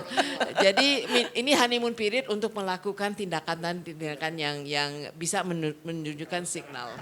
Itu untuk optimisme ya. Iya. Ya 5% kita kalau dari angka memang kita faktanya memang relatively lebih bagus dibandingkan most of the other countries ya. Tapi mungkin isu yang lainnya adalah injustice ya, belum meratanya, kesenjangan itu ya, pemerataan ini. Ya itu yang bagian saya biasanya suka debat-debat. Bapaknya nih, Profesor Sudrajat Djiwandono, mantan Gubernur BI, itu adalah kolumnis tetap di IDN Times, baca opininya setiap hari Senin pagi. Sangat produktif, seminggu nulis 2. Sekarang giliran teman-teman untuk bertanya kepada narasumber. Wah langsung, ibu yang pakai jilbab hitam, kemudian yang dari sini ada yang di belakang. Wah senang nih Bu Mari kita ya, perempuan-perempuan gitu. Silakan langsung mic-nya. Biasanya pertanyaan gitu, jadi saya rada.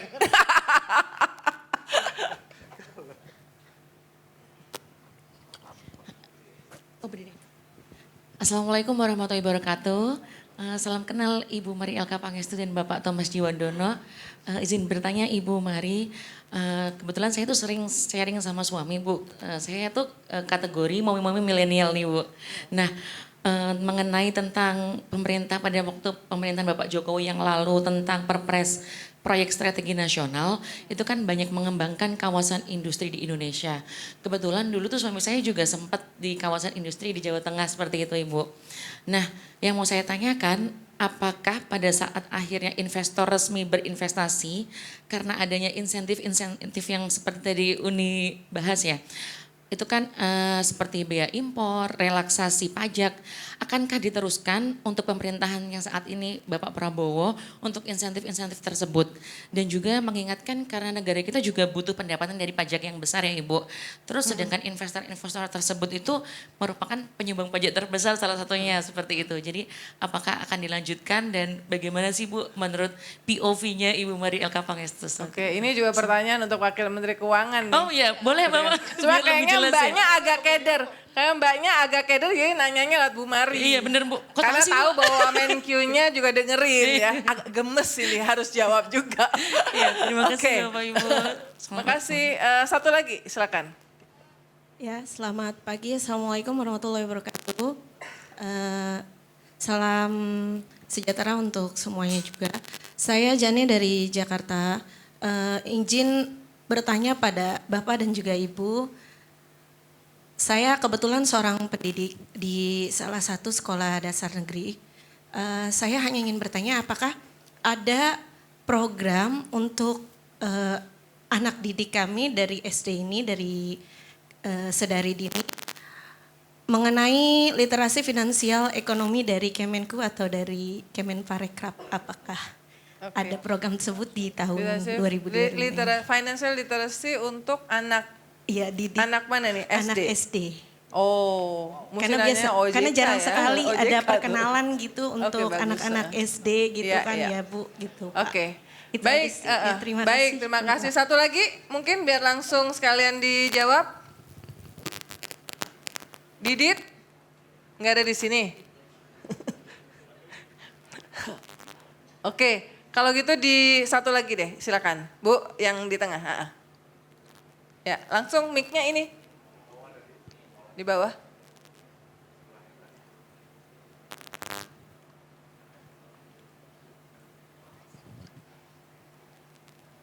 Langsung saja Bu. Ya, Assalamualaikum warahmatullahi wabarakatuh. Nama saya Anissa. Saya di tengah-tengah antara Gen Z dan Gen milenial. Ya, saya ingin bertanya kepada Bapak Thomas ya Pak. Tadinya saya tidak ingin bertanya, tetapi karena ada satu kata dari Bu Mari yaitu penundaan PPN. Apakah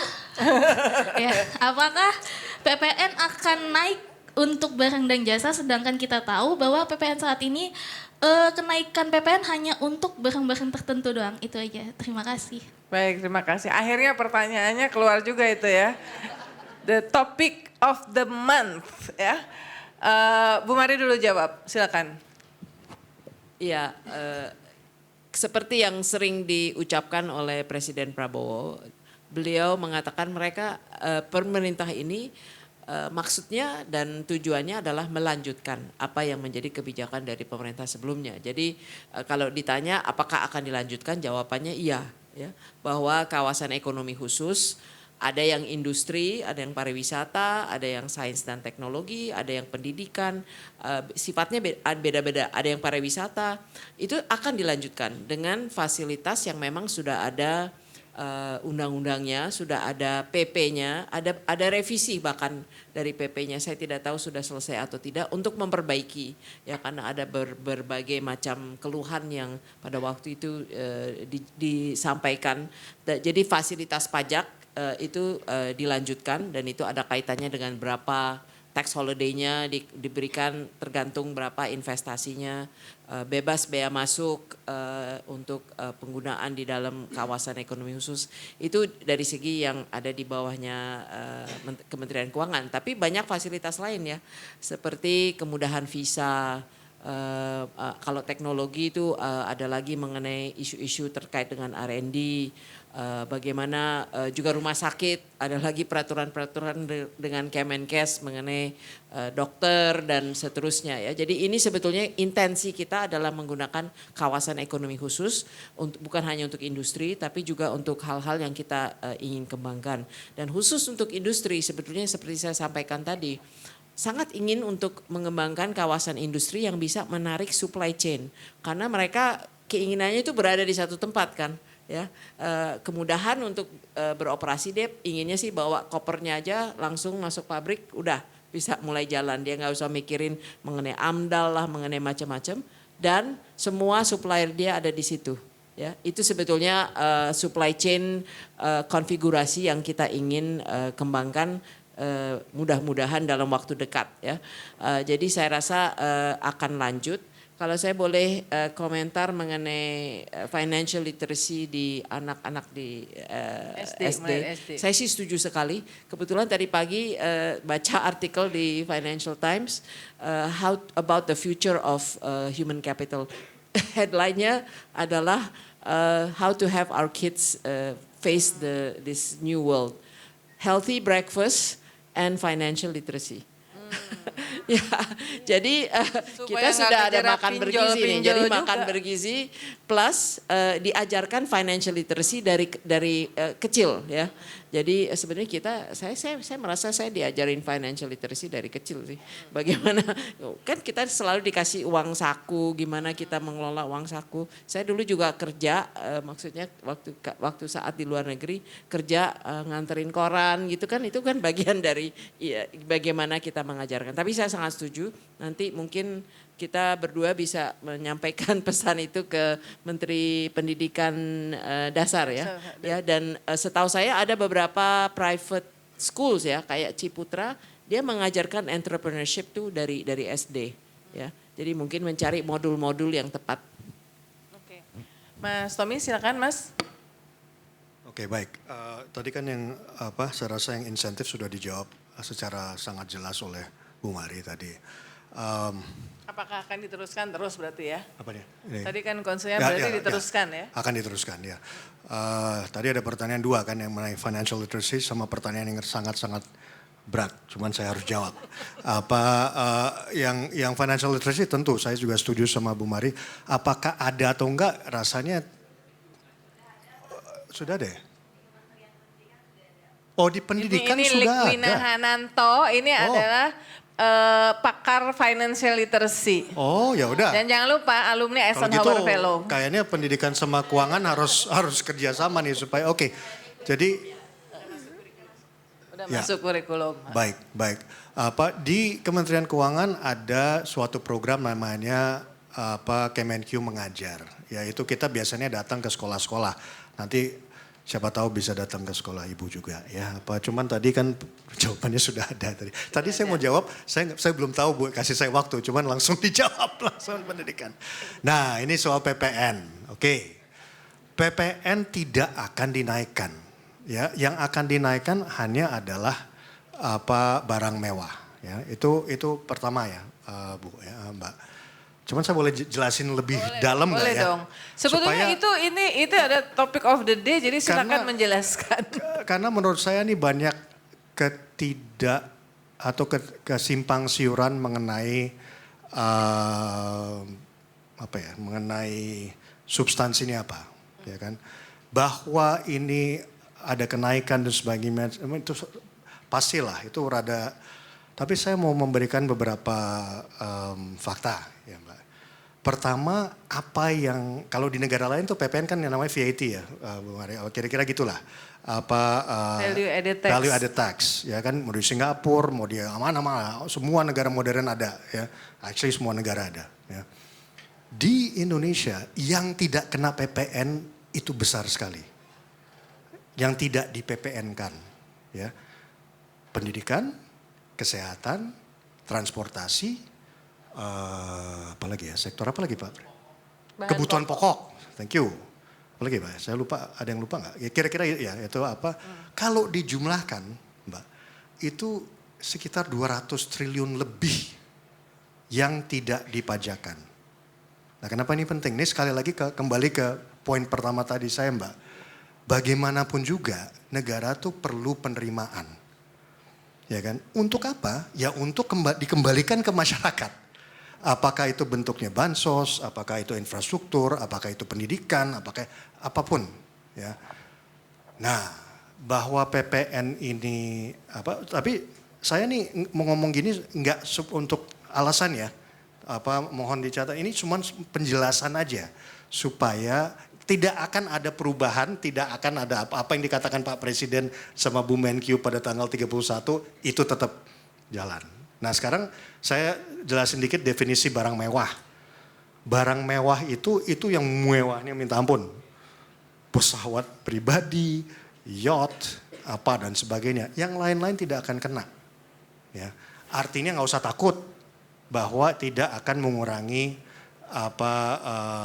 spending power dan apa. Cuman tadi saya coba mau menjelaskan, memposisikan saja ya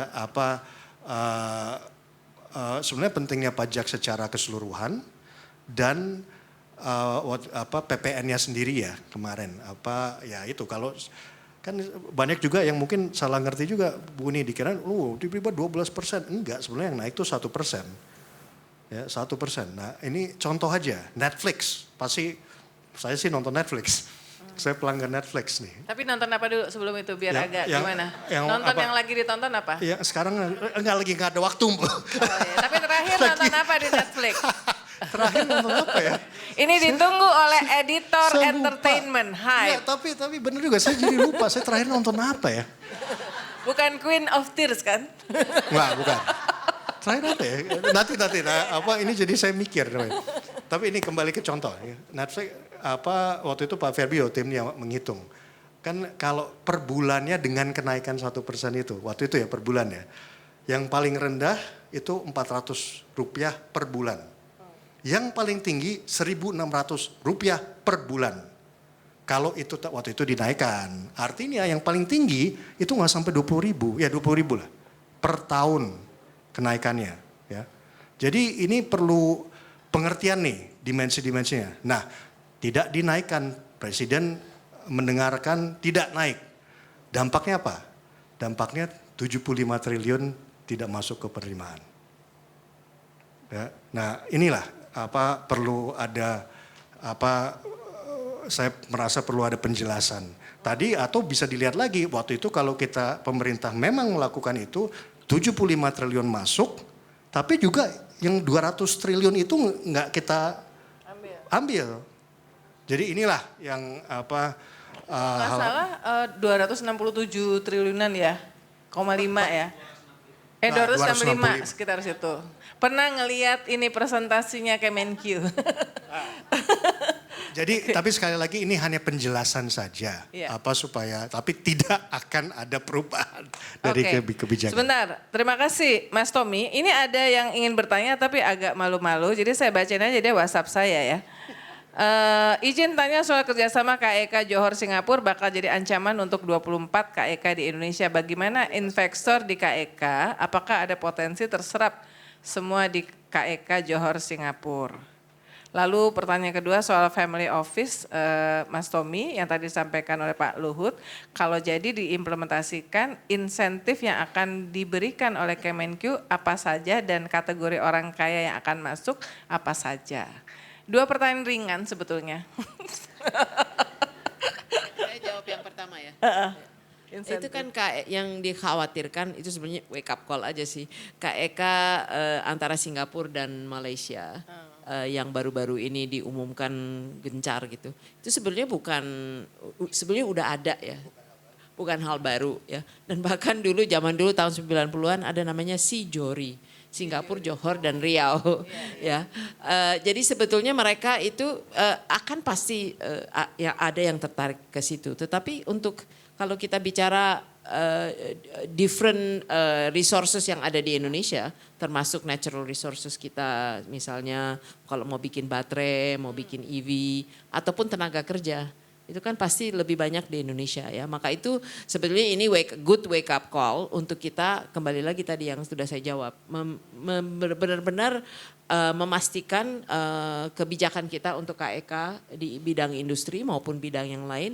Itu benar-benar kita cermatkan bahwa udah baik insentifnya, comparable dengan apa yang ditawarkan Malaysia dan Singapura.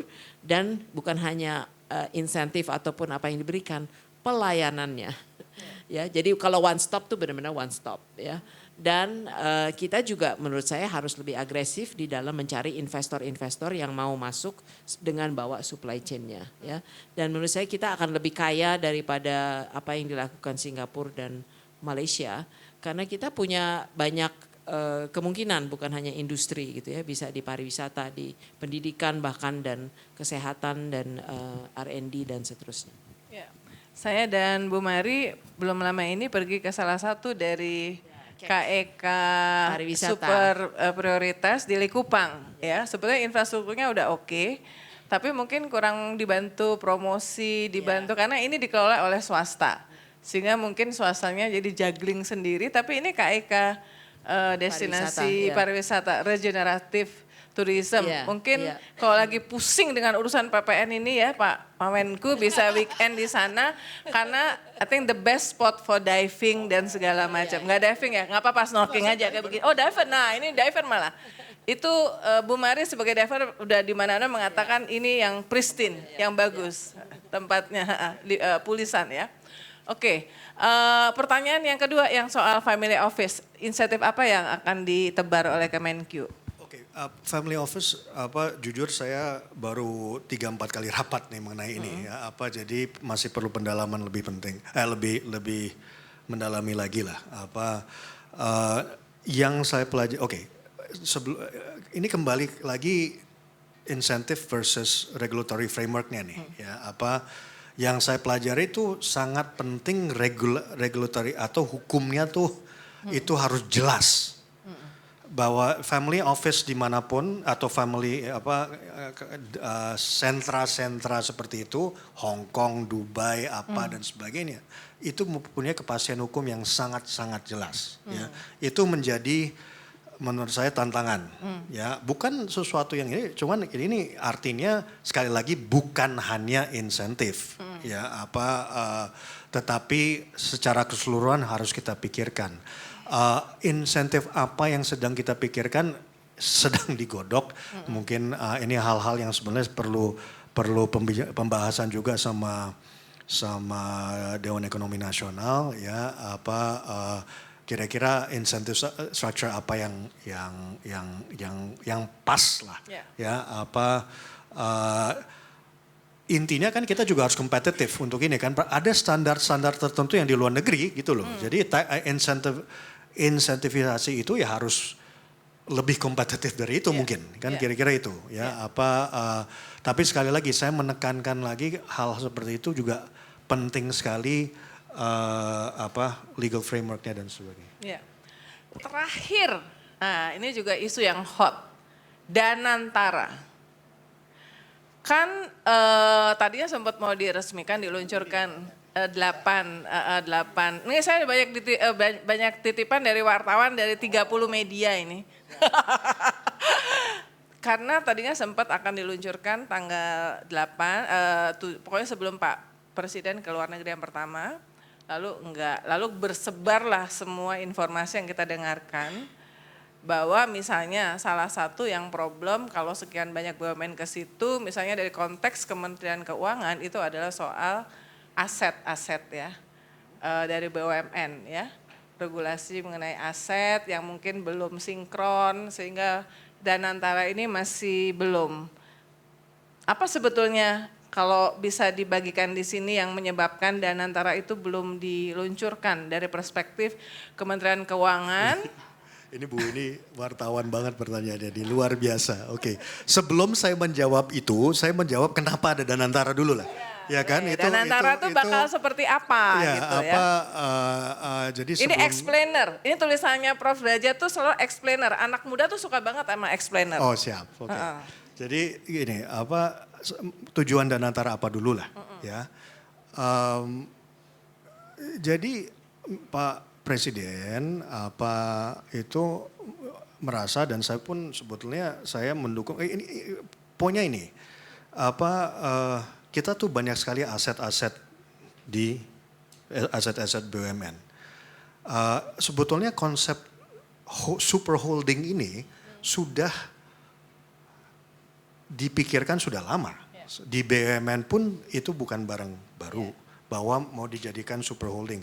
Sekarang kan kalau kita lihat BUMN kan ada holding-holding tertentu ya, sektoral lah.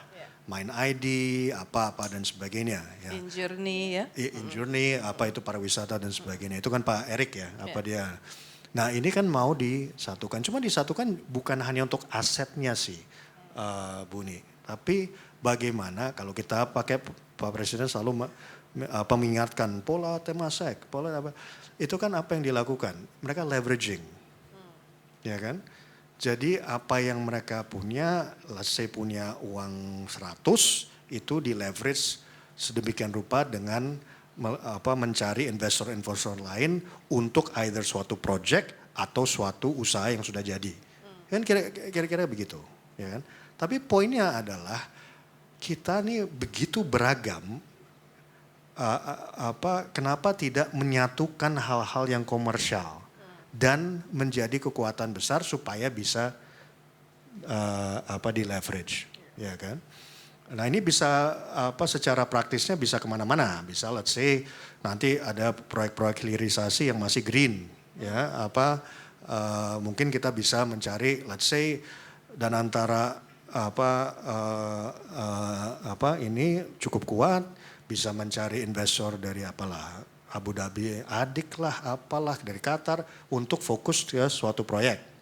Jadi kira ini contoh aja, ya. Jadi pemikirannya itu sebenarnya itu kita seharusnya mencari cara supaya kita pooling kita tuh lebih kuat secara not necessarily just asset base, tetapi dari segi keuangannya, ya kan? Nah ini caranya bisa macam-macam ya, untuk supaya itu terjadi. Nah itu poinnya itu dulu, oke, konsepnya itu dulu, ya kan? Mengapa belum diluncurkan? Bentar Mbak. Langsung cuek. Ini dana antara beda sama dana Yasa ya. Mirip-mirip tapi beda. Nah, bedanya apa sekarang sama let's say BUMN? Ya kan itu dulu ya. Kan Pak Presiden punya pemikiran BUMN tuh udah yang BUMN yang strategis itu tetap hal-hal yang misalnya gini. Apakah kalau kita Indonesia mungkin perlu pembibitan yang lebih ini ya untuk pangan misalnya. Pembibitan tuh nggak komersial. Mau ngapain pun kita tuh berat gitu loh. Kalau saya dulu di swasta nggak akan melirik lah kira-kira ke situ. Ya. Nah, hal-hal itu pemerintah tetap. Nah ini dan antara lebih ke komersialisasi lah kira-kira gitu ya. Kenapa tidak terjadi? Ya karena belum apa tidak nih? Waktu itu tidak, sekarang belum. Kan tapi kan intinya gini, waktu pas kapan tuh November kan? 78. Saya baru pulang dari DC, saya langsung ditugaskan ke situ. Nah intinya karena memang bukan masalah aset. Kalau dari keuangan tuh gampang Mbak, bukan gampang ya, cuman proses pengalian ke aset tuh sama aja kan, kita kan keuangan tuh kalau ini rada teknis ya, maaf. Cuman kalau keuangan tuh adalah ini ya, shareholder pemerintah di aset manapun. Kita selama ini juga memberikan kuasa ke BUMN. Nah, itu tinggal kuasanya kita berikan ke situ. Ini lebih karena memang Pak Presiden merasa bahwa kita kelihatannya masih belum regulatory frameworknya harus lebih jelas, lebih dan ujung-ujungnya eksekusinya harus lebih baik nanti. Jadi itu sebetulnya keputusan yang menurut saya yang sangat bukan permasalahan, tapi justru melihat kondisinya lebih complicated daripada yang kita pikirkan. Ya udah. Jadi ya itulah keputusan dulu gitu ya. Jadi tapi Januari ini luncur kan? Enggak, belum Januari ini belum. Januari ini belum.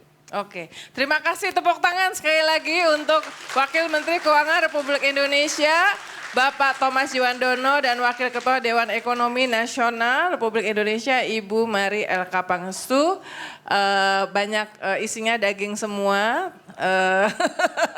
Daging semua, katanya kalau daging itu makanan yang paling disukain di program Makan Bergizi Gratis, karena saya udah ngeliat ke lapangan. Giliran daging pasti seneng. Ayam di bawahnya of course sama ya, di bawahnya. Kalau daging paling menunggu mereka kalau daging, cuman kan daging emang lebih mahal Mas, lebih mahal ya, 10.000 Mas, susah kalau daging tiap hari ya.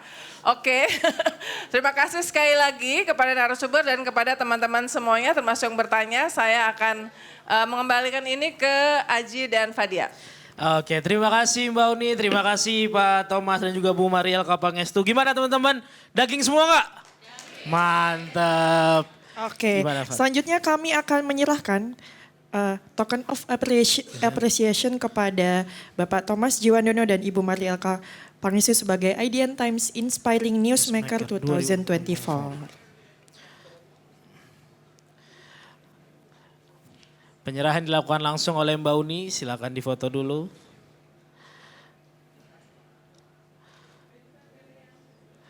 Kami mengundang Winston Utomo dan juga William Utomo untuk berfoto bersama Mbak Uni dan Pak Thomas. Silakan.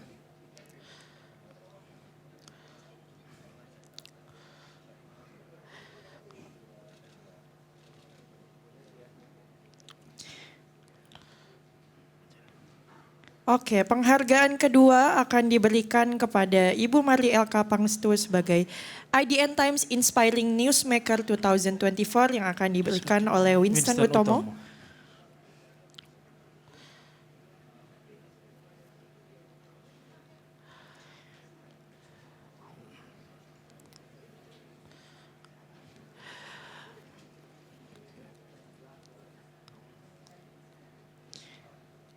Kemudian kepada Pak Thomas, Bu Mari Elka, Winston, William, dan Mbak Uni bisa berfoto bersama dengan hadirin sekalian. Jadi teman-teman boleh berdiri. Teman-teman boleh berdiri lagi, kita berfoto bersama. Kita berfoto bareng Bapak Wakil Menteri Keuangan dan Ibu Wakil Ketua Dewan Ekonomi Nasional.